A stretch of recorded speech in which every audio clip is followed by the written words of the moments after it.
I've always had the best success with things like waiting till mid-February to get my push, personally. Yeah. As I usually just found that everyone was expecting every trainer to be coming at them. So as kind of sleazy as it sounds, attacking it from a 1 to 2 month delay, I just found dramatically better success. This is Memoirs of a Fitness Trainer podcast. We are your hosts, Ryan Tullis and Tyler Johnson. With over 20 years working with clients and a lifetime of personal experience in athletics between the two of us, we're here to talk about the meat and potatoes of the fitness industry. Join us every week as we interview clients and fitness professionals alike and teach you the tips to succeed in your own athletics journey. You can find us every Friday for 1-hour episodes on Spotify and Apple. In our first year alone, we've covered topics that is applicable for the beginner all the way to the gym rat for information they can take home and use. If you're a coach yourself or gym goer and you're looking to learn more about how you can elevate yourself in your journey, give us a follow and comment down below what you'd like to see in future episodes. We'd love to hear from you. Thanks for watching. Thanks for joining. Can't wait to see you again. Welcome to Memoirs of a Fitness Trainer podcast. I'm your host, Ryan Tullis, and today we are talking about the new year. That fantastic time in every trainer's career where really your business grows by leaps and bounds. We walk into the new year and there's this massive rush of clientele and new people joining gyms. And really, today we're going to be talking about how you as a trainer can best capitalize on this new rush, some best tips and practices, as well as some nice egg on the face moments that I've had, and I'm sure Tyler has a couple of them. So, but Tyler, how the hell are you doing, bud? Yeah, I've been good. I've been doing these random trips to go kind of experience more things in the world. And one of my random trips recently was hopping in the ocean. And it is like the middle of December on the north coast of California. So it's not warm. It's not that pleasant. I gotta ask why. Why not? I don't know. All Cold. right. Actually, it's because there's this chick that I saw on Instagram that did it that I knew. I knew it. Always a chick. I got so jealous that she did it, so I was like, I'm gonna go do it. And so I did it, and I did it twice. It's like, take that. So you got FOMO'd into going and hopping in the ocean in December. Yeah. And then you did it again because you wanted to have a leg up on some person that you've never met. I have met her. Yeah. She runs better than me, too. Yeah. Runs better, smarter, has, bigger dick. I got you. I don't know. Maybe. Never rule those things out. This is true. Outside All of right, that, bud. been pretty well. Thanks for asking there, handsome. Hey, man. You keep slinging those compliments my way. Through my ego, we'll get you everything. EGO. Anyway, so, dude, what's been your experience with the new year? Tell me your woes. Tell me your story, sir. All right. So previous New Year's, this is the first year I can actually say I've been present and ready for a new year. Outside of my first month of training, which was, back to training, when I was in a real gym for the first time. So that first new year, that experience that I walked into, was pushing heavy sales. And, I was trying to ramp up because I had started in October. And my experience with New Year's is typically I'm looking to capitalize on a package deal or some type of the rush of new people coming in through the door, of getting them signed up for even like a smaller or simpler package, and trying to get at least 5 new clients off the rip in January. And the new year for me extends pretty much through halfway through February, because you'll still see people kind of trailing in at the end of January, but it really depends on like location and what type of gym atmosphere you have. The gyms that I've mostly worked at, most of the clientele that I see are people with kids that are in school. And when kids are out of school during the winter break, you don't see a lot of people in these box gyms. Yeah, it's total dead time. It's dead. So realistically, when I'm thinking New Year, when somebody says oh, you must be like excited for the New Year to make a lot of sales, I'm thinking second week of January, not really January 1st. When I was doing the box gym thing, that was always my move. I can think back to being like my first training job at 18 years old at California Family Fitness, seeing that and thinking that there was going to be this massive influx of people and kind of being a little shocked by the real reality, which was just because people are joining gyms at that time doesn't mean that January 1, people want to buy training. Yeah. I've always had the best success with things like waiting till mid-February to get my push. personally. Yeah. As I usually just found that everyone was expecting every trainer to be coming at them. So as kind of sleazy as it sounds, attacking it from a 1 to 2 month delay, I just found dramatically better success personally. No, that's about like, and they've come to a point where, hey, I'm ready to make this change, and it's got to happen today, because they know if they don't happen today, it's not going to happen tomorrow, and that's when they reach for help. The people who make like a change on January 1st, they do that every year, and they last for 60 days, if that, and maybe even like 3 weeks. I don't know. I was gonna say, I don't think they make it through the month. I think I read a statistic some point in time that said like the average person that joins January 1st doesn't last through their fitness program through like the end of January, which is like as a coach, my heart breaks. As an athlete, I'm just like, what the fuck? That's a little ridiculous. But you think about like the mentality of someone who waits to January 1st, like you were saying. Yeah. The guy that's waiting for like, I'm waiting for January 1st. I'm waiting for a deal. I have never in my whole life, the 22, 23 years that I've been working out and a member of a gym, I've never waited for a deal, ever. If I need a gym, I'm going to get a gym. I need a coach. I need a trainer. I need supplements. I'm not waiting. I'm just going to go do the thing because there's priority. So I agree with you there. I think the average person joining on January 1st isn't necessarily your ideal client, but it is also a very target-rich environment where I have seen a lot of trainers be highly successful. So I do think there is a little bit of it works sometimes for certain types of trainers, certain business models that different coaches, trainers run. So I do think there is a little it's going to work for some people, not work for others kind of thing, if that makes sense. And like I said, it depends on the type of gyms. If Aaron, our other co-host, was on with us, he would probably tell you that January is a big month for him as far as the start, because people are looking at the new year who want to sign up for like that one-on-one in a private facility versus like a big box gym. They might look for like a New Year's deal. They might have been waiting for that atmosphere to come around so they can get like something like a Black Friday deal that maybe they missed out on. Maybe they're looking for a New Year's sale. People do this with cars as well. People do like, with a big Memorial Day sale, they wait for Black Friday and then like a New Year's. So there's like car sales in that mix too. Like all big ticket items, personal training.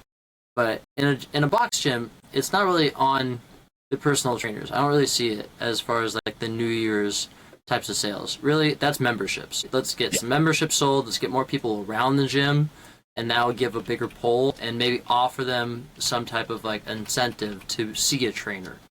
But, and have that trainer reach out via email or call. Mostly it's just, hey, let's get more memberships, get more people around the trainers, and maybe have them sit down for an hour to get them reps or get them new clients. But it's not up to the trainer to be there.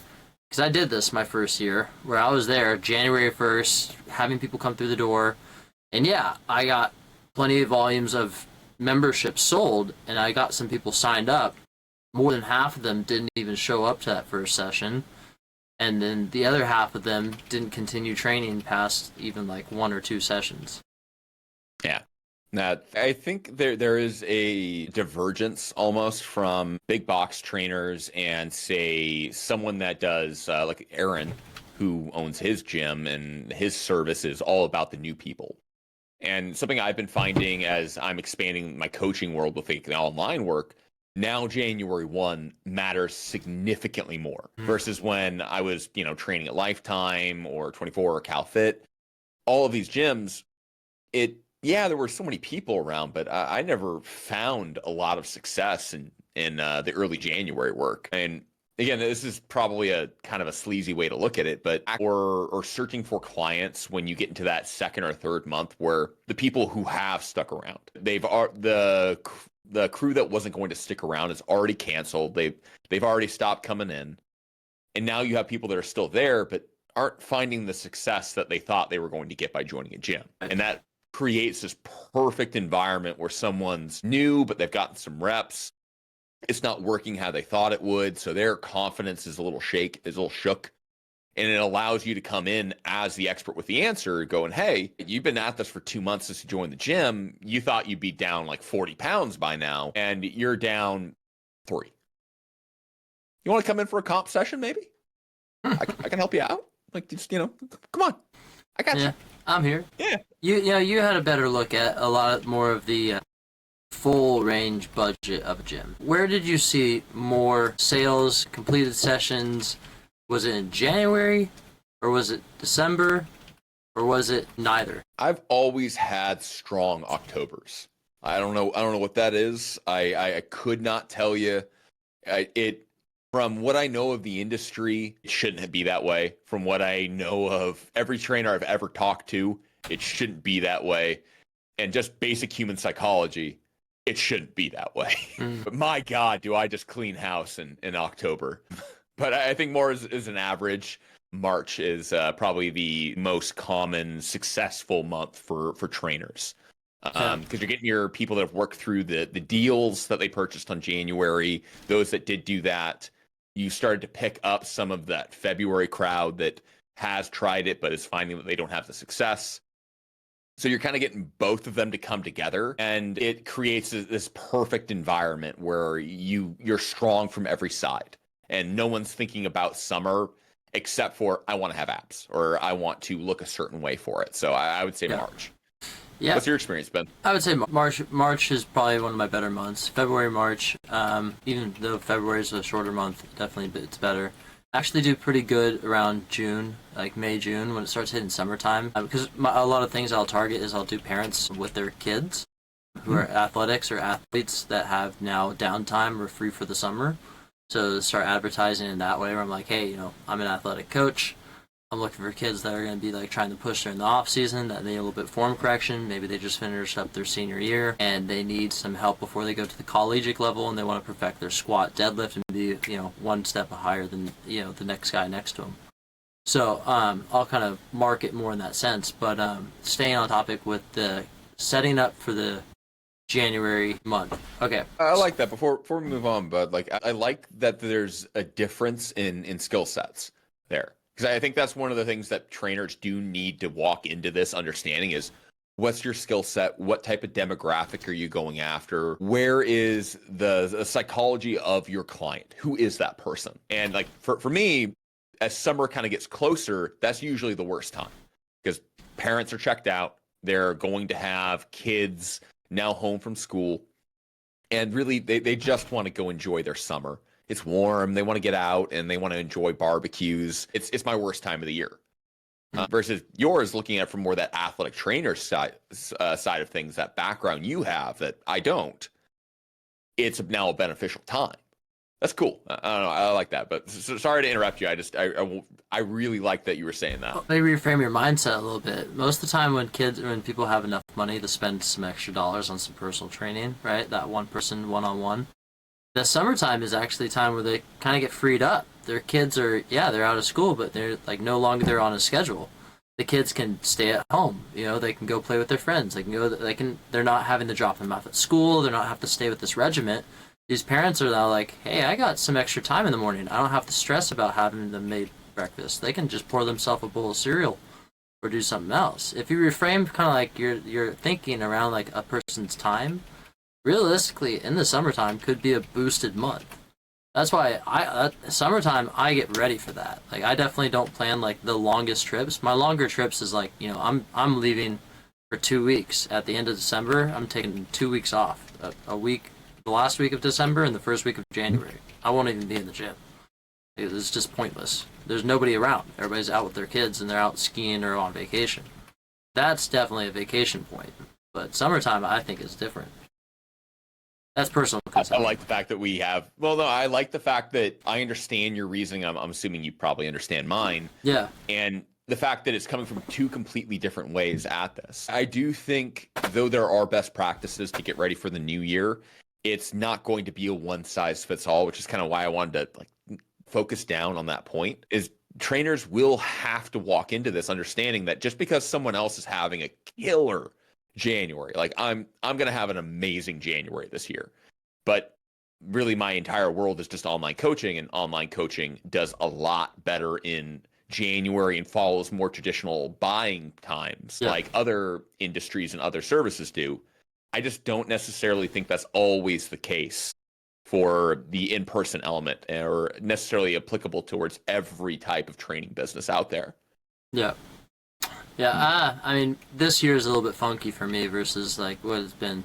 I mean, last year was my first year back in the training since I left for like 3 years when I was just working in construction. Last year was my first year in, and I took the same thing. I took like a week off. Even as a new trainer, I do kind of like the same perspective as you. Is like, I don't want to be the pushy trainer. I'm not that guy. Like, I want people to come to me. When I set up a booth, I'm there, I'm doing business, I'm doing work. And it's like, hey, I have a little questionnaire thing set up, and when people pass by, I greet them, I say hello, and if they want to stop, I get up, give them a firm handshake, and I get them on their feet and get them moving. But okay, so let's bring this back to like, what do you do to set yourself up in December, more specifically to your business planning for January? Do you do marketing in December? Do you prepare for something in January to launch on the 1st? Do you wait until the last week? How do you do it for the online training perspective? Well, it would be ideal if I started marketing for online coaching mid-November. Like if I really were to go, hey, I'm going to get the best strategy I possibly can from running Google ads, TikTok meta ads, and really just trying to target everywhere I need to go. That would be where I would start. I just don't have the time to create that kind of content, that type of ads, because ads either require a significant sum of time because it has to be very high value on what you're creating, or I'm going to be paying someone a significant amount of money for them to go create that ad for me. That, again, has to be that very high quality because it can't be like a piece of content. Like you post something on IG or TikTok, for instance, and it bombs, whatever, not really that big a deal. That's the whole growth on social media. Well, when I just sank $300 into this ad and I've got to do another 10 of these over the next month, those to hit, like it matters a little bit more because it's not just some piece of content that represents 8 hours of your time. It's a piece of content that represents 8 hours of your time, also a financial piece.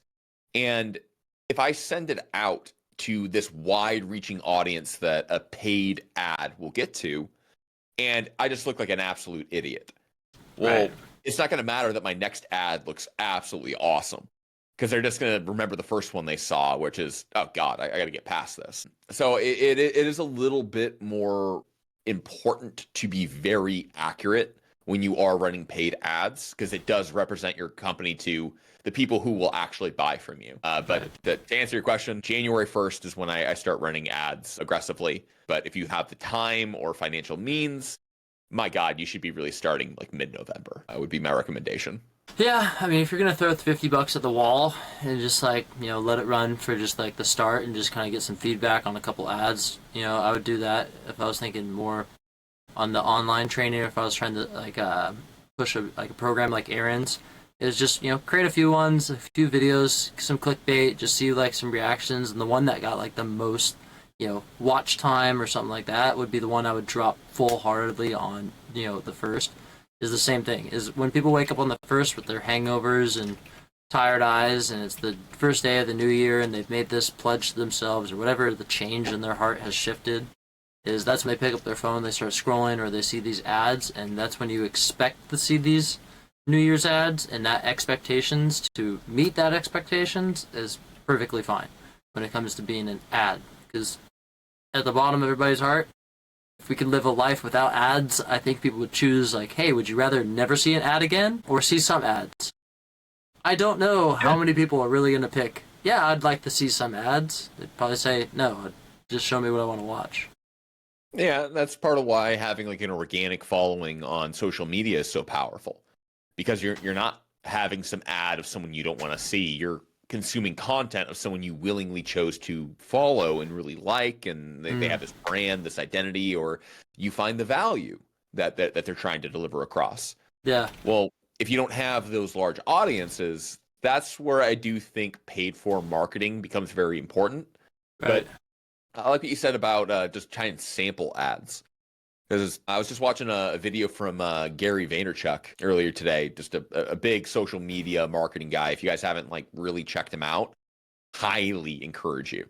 He will definitely make you feel lazy. Like I promise you that. That dude outworks all of us. But he was talking about how you should post content and then you wait for one video to do better than the others. And that's the one you go ahead and put money behind. You just keep posting, keep posting, keep posting. Oh, wow, that one got 5 times the amount of views that the other one did, or all the other videos I've been posting. Shit. Let me put $100 behind this one and let's get some legs. Let's see how well it does. Yeah. That's cool. All right.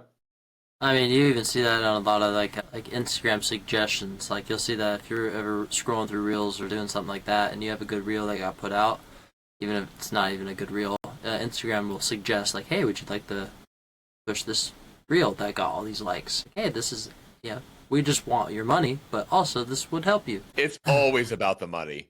Meta always wants your money. Comes back to that money. God, why do you sound like Buffalo Bill? Sure puts the lotion back in the basket. God, I've seen that movie many, many times. God. Okay, so we talked a little bit about ads and that experience of walking in of what January kind of looks like for the average trainer, which it sounds a little bit like it's a mixed bag, and that's been my experience. That it's different for every person. Yeah. What are some of the things that you're doing? Again, you're still in a box gym. What are some of the things that you're doing to prepare for it, other than kind of taking some time and kind of walking into it with the best mindset? What are you doing from more of an actionable mindset versus say, all right, I'm going to go like fuck off for a week before I start the new year?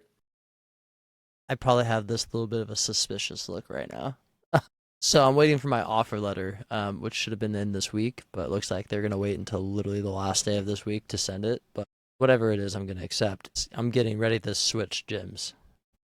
So, yeah. All right, well, what would you be doing if you were staying? If I was preparing, I would be pushing what just happened, which is the Black Friday day sale. The Black Friday sale of 3 set packages. I had like 4 people sign up, even though I didn't even try the push. Because people have been waiting to train with me, and they just thought my prices were, I'm top tier level trainer, so they're like, I'm gonna wait until his prices drop. So they waited and they bought a 3-pack, and so I have like 4 people that hopped on. But I haven't been pushing anything. I haven't like re-signed clients. I haven't like done any like I'm doing a holiday event. I think I sent you the link. So I'm doing a holiday event. I like to do one event a year, kind of in the middle of the year, and then one at the end of the year to bring all my clients together in the box gym to create a community. Because you do that, it's not just like them talking to each other, it's how they experience that relationship that you have with them, and they take that experience to the rest of the people they see in the gym. The person at the counter, the person that they see in the locker room, when they're out at dinner with their friends, like, oh, I've been looking, I've been feeling like, oh, I'm so full, I've been putting on weight, oh, I've got this excellent trainer, like, here's a picture of us when we went and did this event, he's a really cool dude. It's just more of a talking point. So I like to bring people together.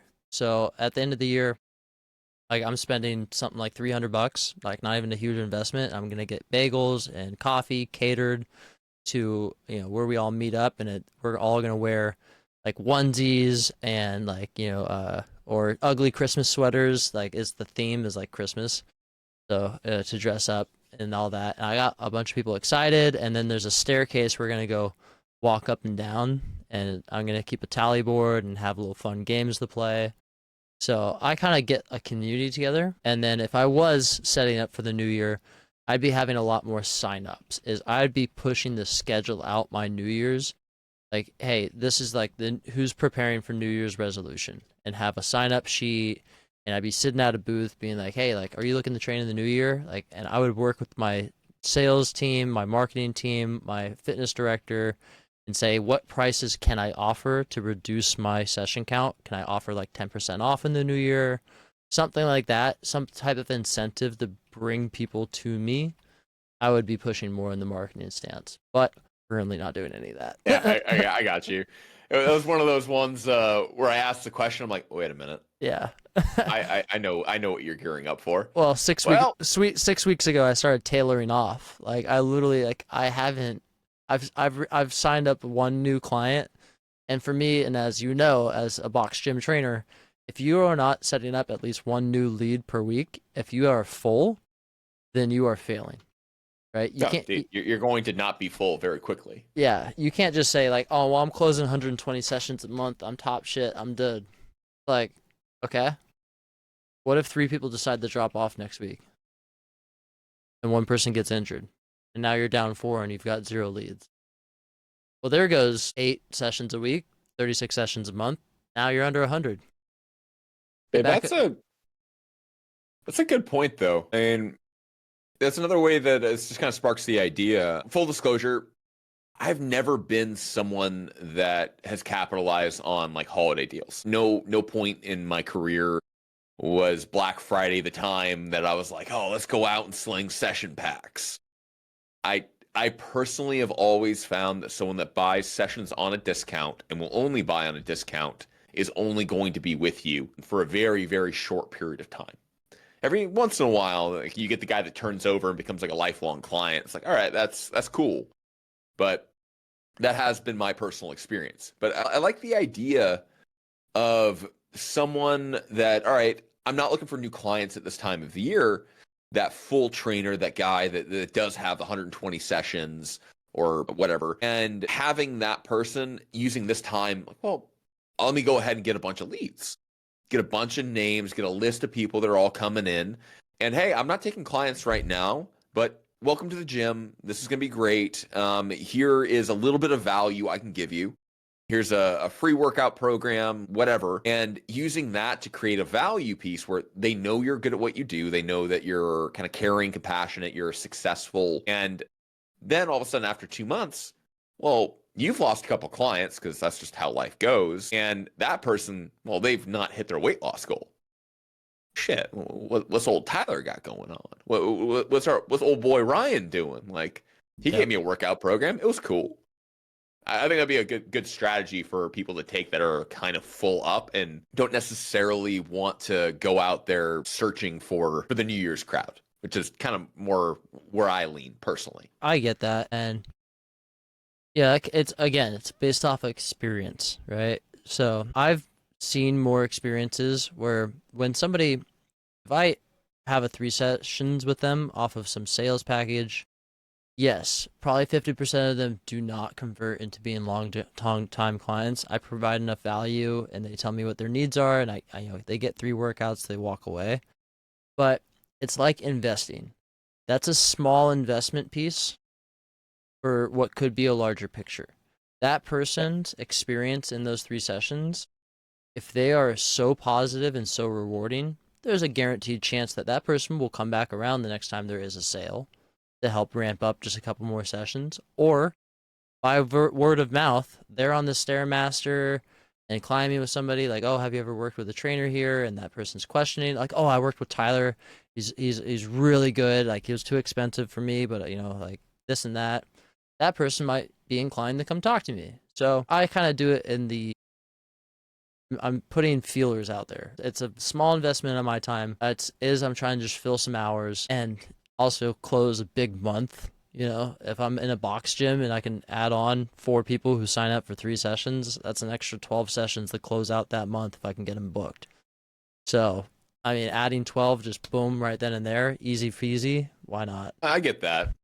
I guess I'm more looking at it. I don't know, say jaded, but a little bit more of, all right, I'm 14 years into my career. Like, there's that element of me that, all right, I've been through 14 rotations of the New Year crowd, the summer drop off, the winter kind of arc of training. And I guess I'm probably attacking it a little bit more from that mindset.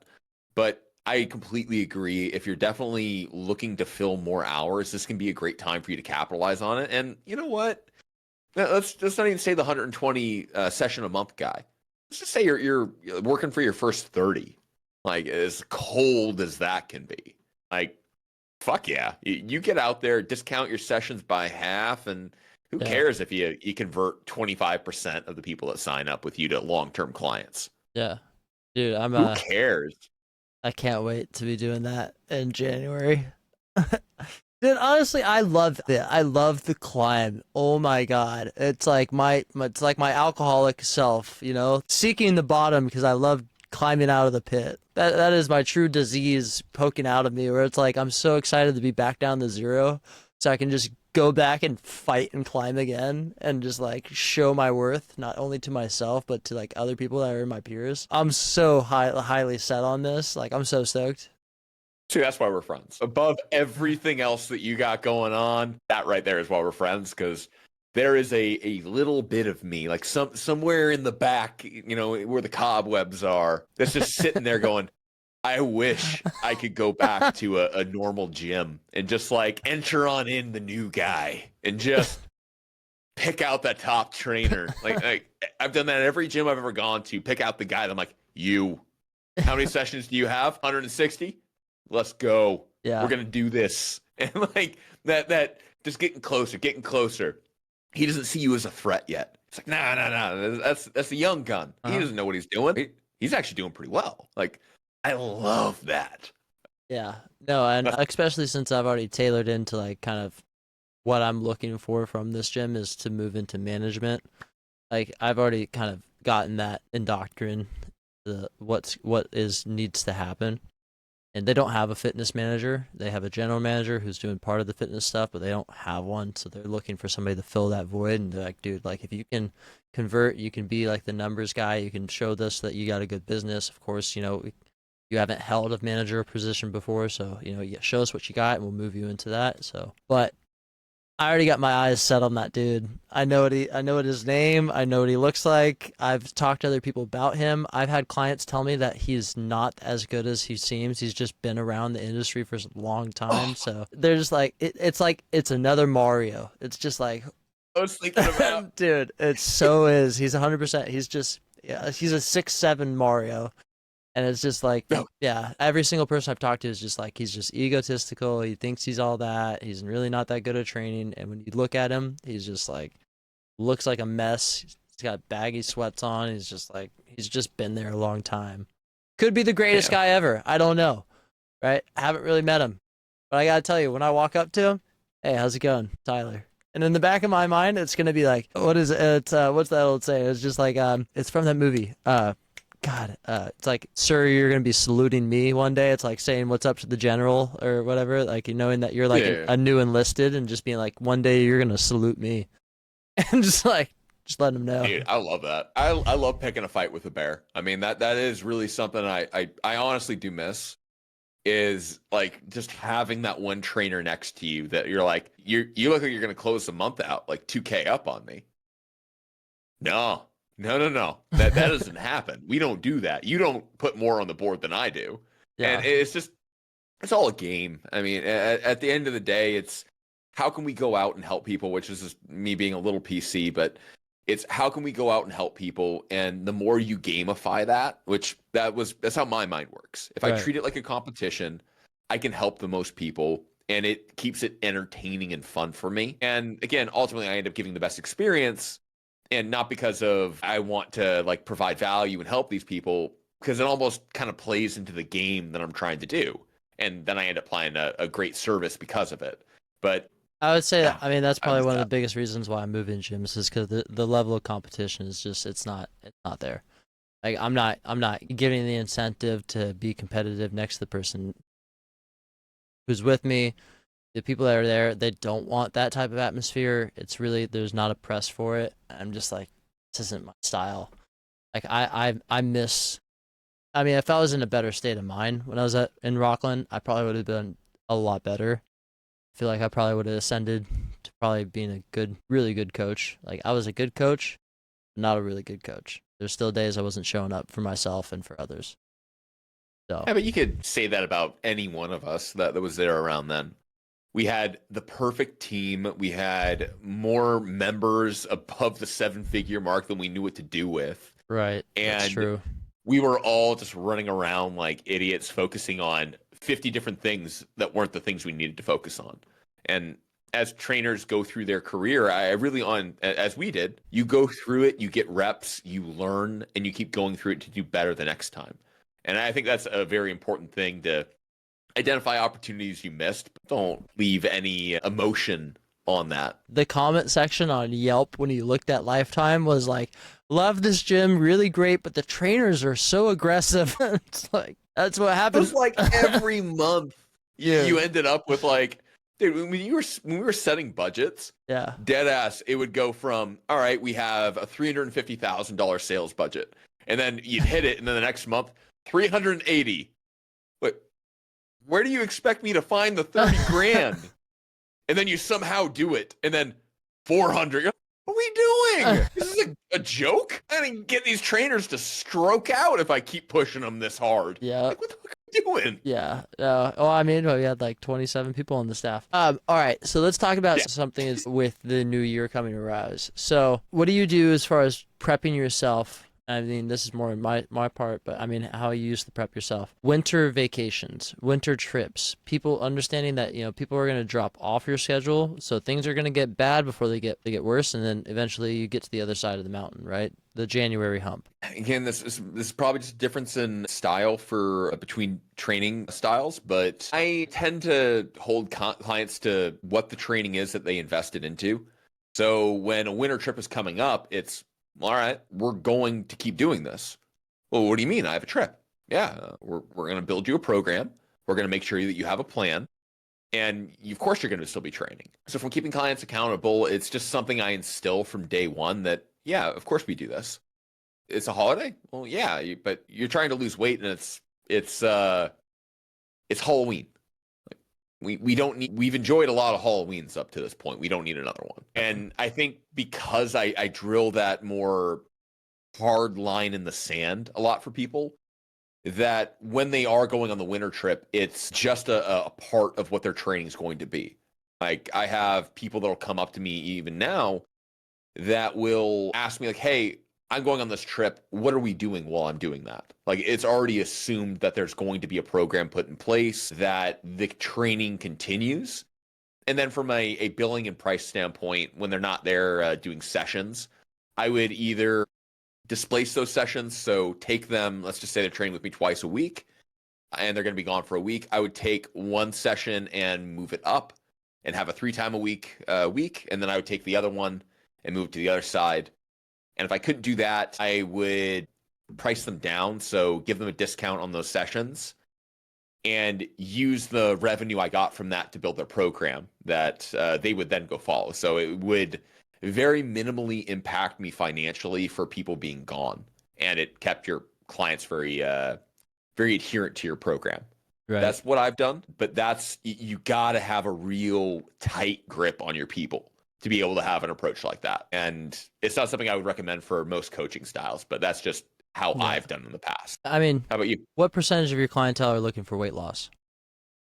Almost all of them.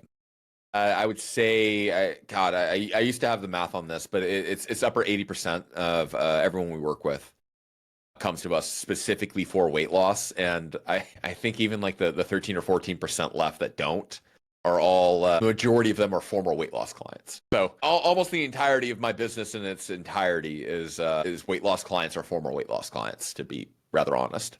Yeah. Which I know is not the same for you. No, this is how many weight loss clients I have. I have people who, would want weight loss, but that is not their goal. Like, they're just like coming into the gym, being consistent and learning how to do movements from somebody who's very, very anal with their technique. And just like, I don't take my eyes off of them for a second. Let everybody know who comes to me and is like, oh, I'd like to drop some pounds. Be like, all right, awesome. Well, we can work out for all these hours. It's not going to do anything for you unless you're watching what you're putting in your body outside of here. And I'm not a weight loss coach. I have never gone through it for myself. Not that I couldn't coach to it. I don't develop plans. So let's get you a nutritionist. I can make recommendations out. Let's get you on a diet plan. I can give you a calorie count. But I'm not going to be holding you accountable to that. It's just not what I'm interested in doing. It's not my type of It's not my atmosphere. Like, I just don't have an interest in it. Cardio training. That's the exact same way I understand it. I know I can do it. I've done it before. Yeah. No, you come to me to run your first marathon. No, sorry. Here's all these people that I know that do very good cardio work. I'll do your nutrition. 'Cause nutrition for endurance athletes is actually really, really fun. But yeah, no, same deal, man. See, I mean, I like VO2 in Olympic lifting, or like some powerlifting, or coaching with like, top tier athletes. Like, I just recently had my D1 tennis athlete come back to me and buy a 4-pack because he's like, dude, I I need to be more explosive with my glutes, and I want to hit like bench. I was just like, what do you mean? He's like, well, I want to hit 220 on the bench, and I want to get more explosion off my glutes. I'm like, why do you? Dude, What matters more? dude, it's so funny that you did that gesture because I just met with him today, and I was like, well, let me put it this way, man. Like, you're telling me that you want to go ice skating, but you have a fireball in your hand. So you gotta. What? Look, he looked at me. I was like, "Look, do you want to play with fire, or do you want to go ice skating? Like, I can't do both." Dude. Yeah. Clients, like, this total off topic, and then we'll swing it back. But Okay. I swear to God, clients, they will walk in going, all right, so I want to lose 40 pounds. All right, roger that, check. Sweet. And I also want to increase my bench press by 80. No, that's aggressive, but all right, we could two things at once is a little rough, but we can maybe do it. And then I want a 5-minute mile time, be able to touch my toes, and also I need to work on my sleep. And you're like, God, what do you want to do? I want to become Superman tomorrow. Sure. Yeah, well, I mean, that's what I got essentially today. He's like, I was like, all right, well, where are you at? And he's like, I could do like, what is it with the 45, and you put like a 10 and a 5 on it. I was like a 10 and a 5. He's like, I think we'll mostly just like a 25 would be like a max on top of the plate. I'm like, all right, so 185, and you want to hit 225. He goes, yeah, I want to do it in like 12 weeks. Like, I have a program for it. I'm like, well, steroids are still an option. Like, you want to jump 40 pounds in 12 weeks? Not that it's impossible, but also you do it. Let's do it. I was like, also he wants to, do explosive training. He's doing tennis twice a week for up to 2 to 3 hours. So I was like, dude, yeah, I explained to him. I'm like, if you look at a power lifter, you see how much mobility those guys have? Not a lot. Because you want really tight muscles when we're talking about like increasing your bench or getting like dense. For you, dude, that's a mobility episode. That's 100% the mobility episode. Yeah, oh, man, it's a good parallel. I like this. Yeah, we're getting way off topic. All right. Yeah. Rounding it back in. All right, let's bring it back to what we talked about when we were in the preamble. All right, so Christmas is coming, New Year's. Whether you celebrate Hanukkah, whatever it is, clients like to give gifts. How do you receive? Is it okay to accept gifts? How do you react? Do you give gifts? Question. When we were back at Lifetime, that was like the thing. I don't know what it was. I've never been the trainer that received a lot of gifts. Again, it's that heavy-handed approach. It just doesn't create that time of like empathetic environment where people like giving you a lot of things. Because I am so business. I'm here to get you the thing that you're paying me to get you. Right. But there was just something about being at that gym that random people would give me like big trays of cookies and like nice bottles of wine and like gift cards and things that I'd never really experienced a lot of in my career.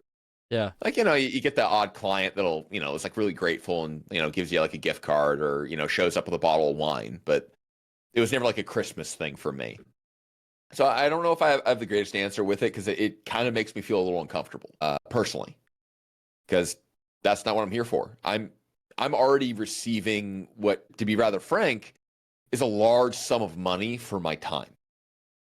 I'm so well rewarded. I don't need to receive more from these people, and that's kind of my take on it. Again, I know that's not everybody, but I feel rather uncomfortable when clients give me things because I really do look at it that I'm paid exorbitantly well for my time when I was doing in person. So I don't want to receive more from you because my love bucket's full already. And then as far as giving gifts to clients, I just give people free sessions. If I'm like traveling around the world and someone wants me to like pick up chocolate from Belgium, I'm like, yeah, I'll bring you back some chocolate. It's fine. Yeah. No, I don't need your money. I can buy you chocolate. It's fine. That's my version of it. But I understand you do it a little different, a little more human-like, to be rather honest. I mean, I love gifts. I understand like the background to gift giving. It's less about the idea of like that person receiving the gift. It's more like the excitement of somebody giving that gift away. Understanding that from their perspective, like they had thought about you enough that they're like, this is something I want to do for them. So it is exciting for them to be giving you a gift, and it's like it's a pleasure.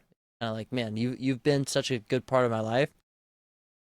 It's their version most of the time of saying like I love you. Like rather not like in like a more like oh man, Tyler, like love you, man, like thank you so much. It's like more of like that I love you gesture. Like this is me presenting, like this is like I could not express more, like this is you are a good person and I appreciate your company and what you've done for me. And that's how I kind of like I received the gift. Yeah, it's kind of awkward accepting it. Most of the time you're at work, other people are around, kind of like a spectacle, especially when you're like me walking outside of the club with a big tree in your arm that's all decorated with a bunch of Christmas balls on it like I was today, where people are like, "Did your client give you a tree?" Yes, because I refuse to put up decorations in my house. I leave that to my brother. Even though I love Christmas, I don't keep the decorations. So when she heard about that, she's like, she got me a tree and didn't even tell me she was doing it. I saw it in the office and I'm like, what the hell is that? And then I went to do the session with my client and she told me that she had put it in there. I was like, that was you? Oh my God. I was like, I was looking at it. So I'm okay with like doing it. And as far as gift giving, I don't really do like a gift giving, not to all the clients, like not to like, hey, like I'll maybe do like small things for somebody throughout the year or throughout the time of us training. Like I always am ordering lacrosse balls, or I have, small U bands, or I have small things. I'm just like, I Hip give, circles. dude, God, all so the many. time. I got like wrist things for like a client that was like, hey, you're doing a lot of tennis. I need you to do this and shake this thing around. I'll get them gifts throughout our training process. Do you give that person a shake weight test? No, dude, it's plastic things. They kind of look like straight bars. They're grip twisters, right? And you can actually use them. It's like, you ever use that it's called the bow, where you shake with your Oh, arm yeah. and it causes opposite actions that A little happen. like back and forth little action. You can get them both Yeah. to go separate ways or the same way. Oscillation. Mm. So when it oscillates like that, what it's causing is it's causing your body, just like if you were to jump off of a box, right, and descend, you're decelerating, right? That process of decelerating is a lot of pressure on the joints. And when when you do that with either a shake weight, or if you were to do it with like those bows, that oscillation is causing acceleration and deceleration of muscles stimulating around the joints. So for like athletes, like tennis athletes or baseball, or people that have a bunch of shoulder issues, I've even done it with people with bench press, like steady shoulders, is to have them do something that's shaking or vibrating. They're working on the innermost level, their acceleration and deceleration of their joints, which end up kind of almost, it's like if you had a pipe full with a bunch of like mud, you're going to try to shake the mud out. The same type of properties with like things that are kind of clogged up inside of the tendons or inside of the joint. I'm just imagining like a rain stick, just like you rotating that aggressively, more or less. I like the idea of it. I've never played around with it. I'm already kind of like spitballing a couple different like applications. You know me, I messed my wrist up like pretty bad a couple months back, and like it's still not perfect there. So like I'm thinking, man, that'd probably actually help out a lot. I mean, But okay, so gift giving can be a little awkward, but it doesn't need to be, and you don't need to be an absolute psychopath like me and just like be anti-gifts. No, if you can accept gifts from clients. when I heard you talking about it, it sounded like you're like a robot who like I said, like it's somebody showing you love. You're like, so like it felt like somebody saying like, I love you, Ryan. Does not compute what is love. Well, dude, I look at it so much from like, all right, like when I was still doing in-person work, I was getting paid like $160 an hour, like back in 2019, pre-inflation here. That is so much money. I again, I will knife fight anyone to defend my worth. I really do believe that I'm worth that. But you're going to pay me $160 an hour, train with me 3 days a week, and here's this $100 gift card. Come on, thank you, but my love bucket's so full. But like, Yeah. damn, lady, you're already dropping $2,000 a month with me. Like, Yeah. you got kids. Come on. Yeah. So that's kind of where I come from. It's just I'm very grateful for the business, and because of that, it matters a lot to me. So I feel uncomfortable from that side. But Yeah. you don't need to feel uncomfortable with people giving you gifts, guys. Like if one of your clients wants to show you some love, it really is just how Tyler's talking about it. Yeah. I'm just a psychopath, I think. But Yeah. conversation for another day. I mean, in the opposite level though, like to go too far in gift giving, like if you Yeah. are the trainer, like I think that's where I kind of set the boundary.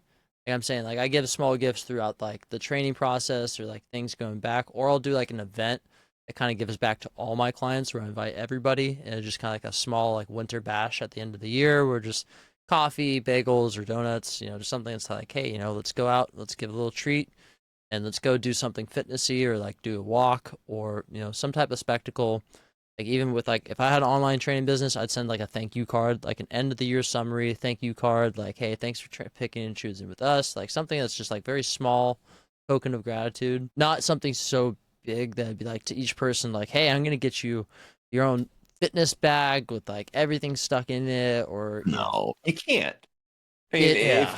if you're a successful trainer or someone that established, well, let's just say established trainer, you're training the 20 to 30 hours a week. All right, well, that's at minimum 10 bags, probably more. Mm. Well, all right, when you're only doing 20, 30 hours a week, God, you're maybe making like 8 or 9 grand as like the average trainer per month. You're really gonna go drop, for a bag? You're really gonna go drop like $800. That's a lot when you're only really making that much to just give back into the relationship. I like the handwritten card, which ironically there is a very nice company that'll do that for you. You can literally just send into them what you want written, and they'll choose a handwriting style for you that's kind of like yours, and they'll write it for you and send it out. So we're all on the same page. If you're that guy, you're kind of a dick. I'm all for like let's make things easy, but like, bro, you can't pay someone to do a handwritten card for you. It Are you defeats the telling me purpose. that you're doing this? You No. just said, okay. I thought you just called yourself a dick. Like, if you're that guy, you're a dick. Also, I did that. 100%. Why do you know about this? I know it exists. Why do you know That's this one of those things exists? that like you stumble across. You're like, oh, I wonder what this is. You're like, I shouldn't do this. This is Okay. a really bad idea. All right. This won't end well. Okay. All right. Awesome. It's an Yeah. option. Just got it. Don't do that, people. That's horrible. I do want to close out with one last topic because we're significantly past our hour mark by this point. And, well, I think Tommy, our editor in the background, is absolutely losing his mind. Hey, Tommy. Whoop, whoop. Was that the bird or was that a peace symbol? Shaka. Thumbs up, Terminator. I don't know where I found these guys, but like, well, I mean, I they came. found me. So I came it's to you, and then I brought him later on. pretty much. Yeah. Anyway, so last piece. We've talked a little bit about gift giving. We've talked about how some of the pitfalls and how the new year can kind of go, which it's really just sounding like it's a mixed bag, but you do need to put yourself out there and you do need to prepare. But one of the things that is kind of near and dear to my heart when it comes to more strict or we'll say busy times during the year is to take time ahead of time and make sure all your ducks are in a row. So for guys like Tyler, that's taking a week off to go ahead and reset your mind and kind of make sure that you're showing up as your most present self. For me, I've always found that I just need to do a big reset in my life. I'll go through and I clean everything. I make sure that my email is cleared. I make sure that bills are on auto pay. I just try to clear as much from the board as possible before the busy time comes. That way I'm not dealing with car trouble. I'm not dealing with big things that might derail me during this time. And this is a little more specific to being a business owner, but as a box gym trainer, making sure that, all right, I do have workout programs all set up. All of my current clients are on reoccurring. I've set a plan in motion. That way, when January 1 hits, I am ready. So, Tyler, I got a question for you. With that in mind, what are some things that you could say to the new guy? Not you that's moving on to another gym, that's going into management, not me that's been doing this since the fucking dinosaurs, or Aaron. Just the guy, first 6 months, you just joined a gym, you just got hired back in June. What would you recommend that guy do to get his life a little more in order to attack the new year? All right. So number one, should have been at least preparing 3 months in advance to put a budget aside. just for some You're extra fucked. money. Yeah. Gotcha. As for starters, like You're not, I swear. if it's your first time kind of getting to December, you probably experienced it a little bit, but people tend to tail off in the box gym. It's winter time. They go on breaks, they take some time off. They got presents to buy. You're going to be their last gift to be thought of outside of like maybe their mother-in-law, I don't know. But so you got to prepare. But if you are going to get yourself situated and get set up for the new year, have your eyes on what you want to get out of January. Like where do you want to see your business change, if any? If you don't want to see a change, if you feel like you've gone at the same process, then don't change anything. If New Year's Day ends up being on a weekend, like a Saturday, and you don't work on Saturdays, don't be there. Like there's no reason to kind of stress yourself out. If you are, if you're close with your marketing team or your marketing manager, I'd go to them and say like, hey, we have a lot of signups coming in. Like I could use like these hours filled. If you happen to be in a conversation, you're talking about them, they seem interested in training, hand them my card, get a printout to those people, the team that's going to be selling those memberships, and let them know like, here's what you're looking to do. Do a little preparation with your team around you. Use the resources provided by a gym setting. Don't just take it all on your own. Like I need to get out there on the gym floor and sell. In there, it doesn't work very well. It doesn't. And I've been there as the guy who shows up and who's on day one and stays 12 hours and does all the signups and helps out the front desk. And the longevity of it, didn't see the most out of it. Although my gym owners loved it because they got a free worker there. What that is, they got a guy like, wait, you're not on payroll? Holy shit! You want a full tap right after you, sir? Wait, you're telling me that you only get 5 hours a week for lead gen, and you're gonna burn all of those here at the front desk, and then whatever you need to do on your own is on your time? Love that. Sign me up. Here's another contract just for duplicate. Yeah. So don't burn yourself out. Don't overstress, and don't go out and party your ass off. Be ready in the new year to be that vision for the perspective of somebody who's coming back from a long holiday, that you're the rock. You're that center, that when they return, they see you back in the gym. Oh my God, Tyler, you look like you had a fun break. Like, what'd you get into? You want to look like, oh, fuck, that's right. Back to work. Like, yeah, that's the Ryan approach. He's like, yeah, still here. I mean, that really kind of what it comes down to. It's like you are that person for them.